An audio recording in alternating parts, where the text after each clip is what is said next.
The 2022 United States elections are an ongoing set of elections that are mainly held on November 8, 2022. During this midterm election year, all 435 seats in the House of Representatives and 35 of the 100 seats in the Senate will be contested.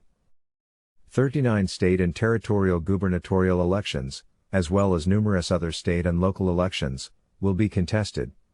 The results will determine the 118th United States Congress.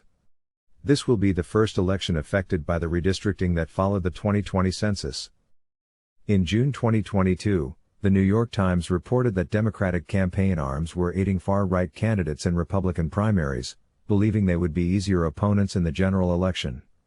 Republican primary candidates who had been endorsed by former President Donald Trump tended to win, with his support being crucial for many. Progressives within the Democratic Party saw mixed results, with both progressives and centrists winning important races. However, there are 35 Senate seats up for election in the midterms.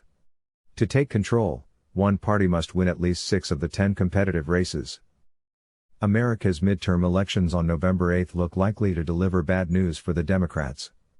That would not be unusual. At the halfway mark between presidential elections, voters routinely give the incumbent party a beating. In late summer, despite high inflation and low approval ratings for Joe Biden, Democrats had seemed to be in with a good chance of keeping the Senate, and even, perhaps, the House.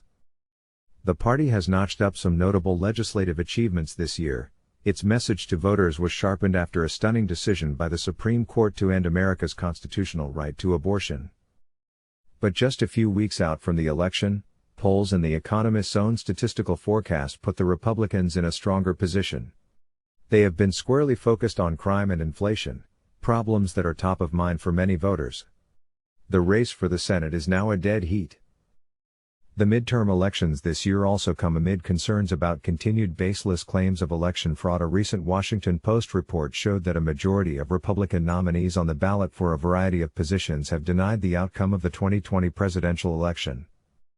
Amid these concerns, Biden in a November 1 speech from Washington urged voters to use their ballots in the midterm elections to stand up against lies, violence and dangerous ultra-MAGA Republicans who are trying to succeed where they failed in subverting the 2020 elections.